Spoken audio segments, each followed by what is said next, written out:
So Ford is thinking about doing a Mustang hybrid again?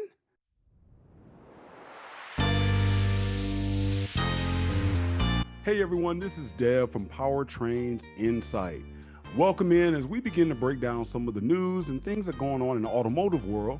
Being a car guy myself, also being someone that was in forecasting, having a little bit of knowledge about the powertrain landscape and how some of the OEMs think, I just want to go ahead and share some of my thoughts with some of the recent news out here today. So we this article by Ford Authority and other media outlets have been talking about Ford doing a Mustang hybrid. This isn't the first time that Ford has talked about doing such a vehicle. Now, if we go back probably about a decade ago, and I think the article even mentions it down here, they had talked about doing production of a Mustang hybrid V8 slated to debut in 2020. Now, at that time, there was also discussion about doing a mild hybrid Mustang. I think Borg Warner was working on a system then. And that was when mild hybridization was looking to take off in the industry, no pun intended. At that time, better known as FCA and now Stellantis, they were the ones that really pushed aggressively into the 48-volt mild hybrid setups. Now, this was done because you had to keep the Hemi around and it needed to be compliant for future fuel economy standards. And I'm sure at that time, Ford probably looked at the same thing and said, well, one of our most powerful vehicles, and with we putting all this horsepower in it, we're going to have to improve the fuel economy as well. But of course, it was even looking like it could be a full hybrid when we go to the F Series, because you always have a similar powertrain between the F Series and specifically the F-150 and between the Mustang. And that's what OEMs have to think about when they're doing this. All of us automotive guys and gals get really excited when we hear about, kind of like they just showing the legs to kind of get us enticed. Like, oh, wouldn't you like it? Wouldn't you like it? But the bean counters behind the scenes are saying, can we afford to do this? Because to do it on one vehicle, and a lot of people in the comments, even on this and on some of the other pages, if you compare it to the Corvette is a whole different animal. You can do one powertrain for the Corvette because the Corvette is the Corvette. And you can put everything in it and only use that powertrain just in the vet. Now that you don't have the Camaro around to even share powertrains anymore, that means that GM has to eat even more of the cost if it doesn't sell. Same thing goes for Ford. If they decided to do just a hybrid Mustang and not do something for the F-150, well, okay, how's Mustang going to eat the cost and do they have the sales to justify it? This takes us to, well, what engine would they do if they did? And we're going to assume that it's a full hybrid. Although I think some speculation could be it could be a plug-in hybrid, which I don't know how you would sell a plug-in hybrid, but yeah, I mean, obviously I know how, but you know what I mean. What's going to be your selling point to the typical Mustang owner? Are you going to try the same angle that you did with the Mustang Mach-E, where it's like, really, you're getting a Mustang by the same name, but it has four doors and it's a crossover. Ah, but no, it's a Mustang. Look at the three lights on the back. See, aren't you convinced? I was saying then, your true Mustang folks aren't going to be fooled. You see an electric vehicle and it's a doggone crossover, that's totally different than the car we're looking at on the screen. But in the same way, if they decide to do a hybrid, they could do a hybrid that looks pretty much just the same as the one you're looking at there. And actually, I'm going to pop up some of the footage or some of the pictures that I took rolling up to Sedona a few months ago. And I just happened to see a bunch of Mustangs out being tested. Didn't know if they were mules. They had a little bit of camouflage on them. And a mule means that you're looking at a regular 2025 body, but that body likely, in all likelihood, still has maybe a future powertrain. Or sometimes you may just actually be looking at a prototype, especially when they have a lot of camouflage on them, and they will try to hide out some of the body lines and angles so you can't really tell on some of the cosmetic changes that may be coming underway. I didn't get a chance to get a really good look at those cars because I was so busy just trying to take the pictures. And you look for tailpipes, and it's like, oh, is that an EV? How big is the exhaust system? What's going on with the air dams? Because if you're going to have a big V8, you're going to have to cool it. But then you start looking at some other characteristics, and it's really hard to tell. So it could be a hybrid, and it could have the same package as the current Mustang does. But would you do a hybrid Mustang and that battery pack size and mate that with the V8? That's a lot of weight. Then everyone in the comment section is like, oh, well, I want an all-wheel drive. Okay, so now you add a bit more weight with an all-wheel drive system, and you're adding complexity.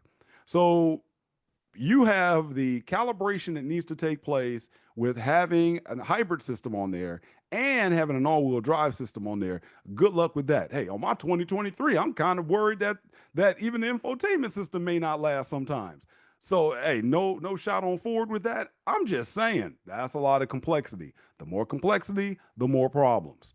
So, would they be willing to do that with the V8? And personally, I'm going to say they likely would not. I think we could probably see a play where they could end up doing a hybrid Mustang, but it will likely be the 2.3 version. If they go that route, then, well, I think it'd be pretty enticing because you get another thing. You keep costs lower. If you did a V8 hybrid, imagine the cost on that. And this is oftentimes, again, the problem. The OEMs will come out and they'll shoot these things out there and they love to get the chatter going. But the problem us car folks can't be always pulled into is bragging about a vehicle that we wouldn't be able to afford in the first place. Look, this is all about where forecasting meets the streets. That's what my channel is all about.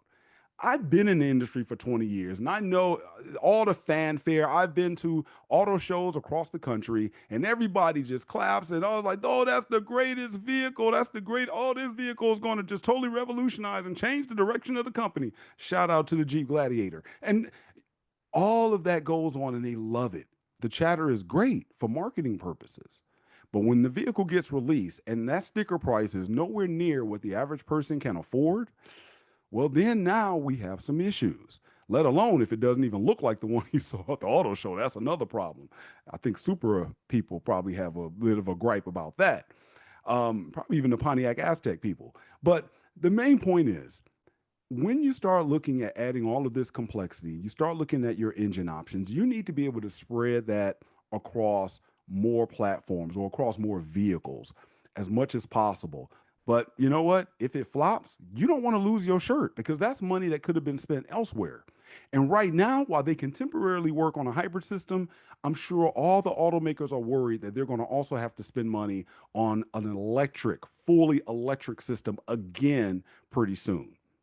Right now, it's difficult to even justify the cost for that with EV sales going the way that they're going. And certainly with the current administration, let's just say pulling things back like incentives on EVs, which is making them a little bit more of a tough sell because people aren't getting that cash put out there to encourage them to buy. Quick side note, even here in Arizona, they've just pulled away the HOV lane incentive. So, that makes it even harder for the folks that were the only person in their car, but they had HOV lane access.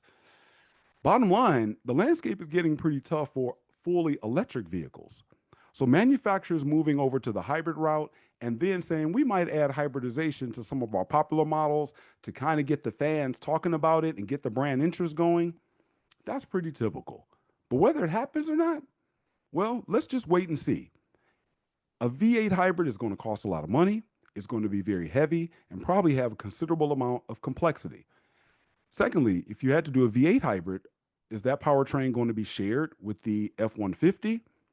In theory, it could be, but it's not right now. There's no 5-liter hybrid out there, which means that in all likelihood, the 2.3 or the 4-cylinder makes more sense for them to go the hybrid route with that one. And then could you do an all-wheel drive? Perhaps. And do you have a little bit of a price cushion in there that I guess you could have your 4-cylinder, you can have your 4-cylinder hybrid, and then you can have your GT model. Your 4-cylinder hybrid model, depending on how they package it, all-wheel drive, etc., might be right up there with your V8. But isn't this kind of a repeat of the 1980s when we had the 2.3-liter SVO? And a lot of people still bought the 5.0 because while the SVO had a lot of bells and whistles, 5 lugs, oh, Fox body people, do y'all remember not having 5 lugs? Yeah, I remember that. But the SVO had 5 lugs, the beautiful tail lights that we wouldn't get, I think, until 1993, or the Cobra actually got it. Excuse me, the Cobra got it. And then, it even also had the pretty cool steering wheel that I think was in like the Mercury XR4 Ti. I hope I got that eye chart right. My point is, a whole lot goes that automakers have to think about with this. And if you don't price it correctly, that's going to be a struggle. You don't want it to be right up there next to your V8, or you better have performance or some other angle to it to keep people in. For the average Mustang enthusiast like myself, there's still something about having a V8 Mustang. So would I consider a hybrid four-cylinder Mustang, even if it was all-wheel drive? You know what? To be honest, I probably wouldn't if the V8 is out there. But maybe that now adds to the plot. Maybe you could have your traditional EcoBoost Mustang. Then you come out with the hybrid all-wheel drive 2.3 liter Mustang. And then you end up getting rid of the V8 out of your lineup. For compliance purposes, again, going out into those future years where they have CAFE compliance that they have to meet, well, then you would actually have a much better way. You can keep the Mustang nameplate around, may not have a Mustang GT version. And in this blasphemous world that we live in of automotive nameplates, and when Porsche, why are you calling your EV turbo? They could even just say, well, this is your new Mustang GT. What will we do? What would you do? Let me know down in the comments below. That's my question. Yeah.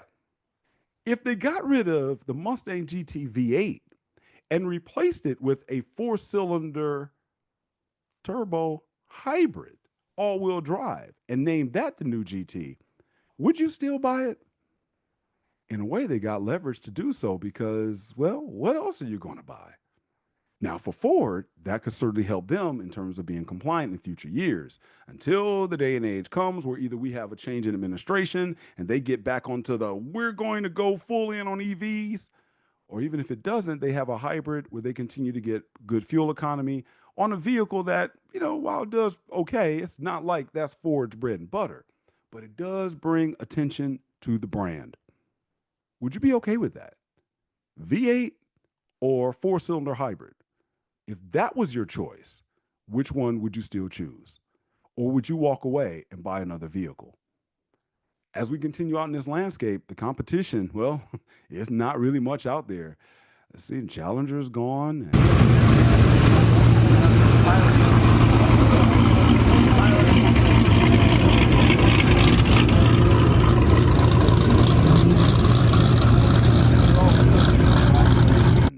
Camaro's gone, and well, that kind of means they can really, for right now, do a little bit of whatever they want with the Mustang.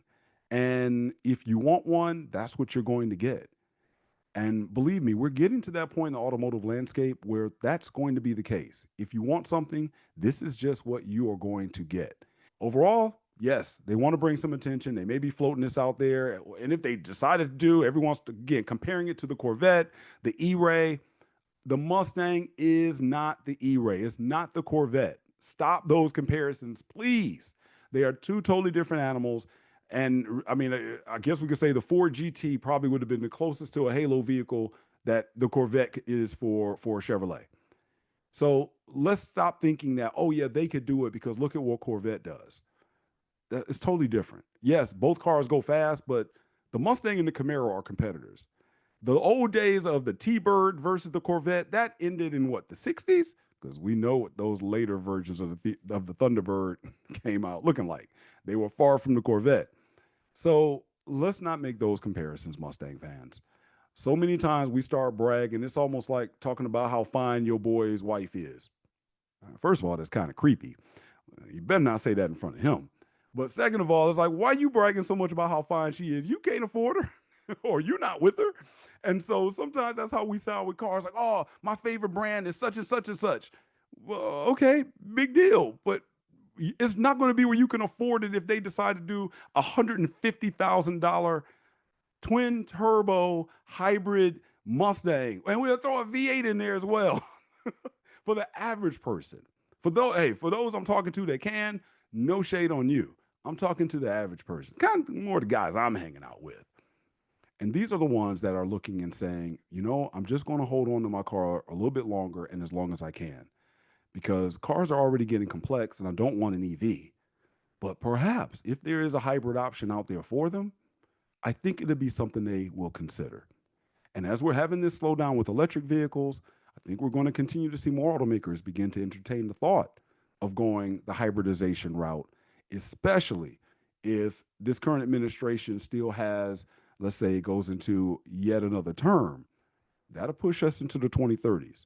And that'll push us right into a collision course with what California desires, which is 100% so-called zero-emission vehicles by 2035. Now, yes, 20% of those can be plug-in hybrids. And for those who say, well, Ford is also talking about doing a PHEV version of the Mustang.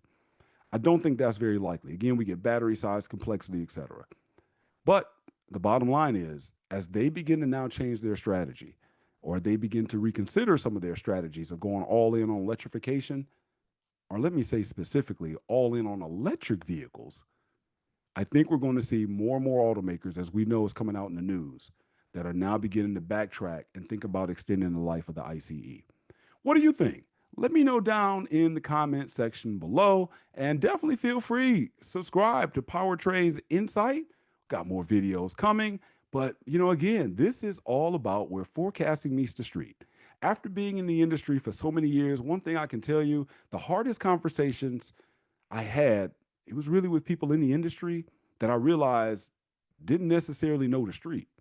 And I think like anything else, your voice, my voice, of not thinking that everyone can afford a particular car, not thinking that everyone is making a certain amount of money, not thinking that everyone lives in the suburbs, let me be the one that kind of brings the game down to you as well. And I don't want to say down to you, because I think sometimes that's how the industry views it. Let me view and bring the game over to you, because your dollars matter. And what you think about cars matter. All right, until next time, definitely let me know down in the comment section below. Again, the key question, would you be okay if they replaced the Mustang GT and said, no longer is it offered with the V8, it's going to be a 4-cylinder turbo hybrid all-wheel drive? Would you buy that as your GT just to still have a Mustang? Or would you begin to cross-shop something else and somewhere else? Let me know below. And until next time, keep that radar detector on and be safe.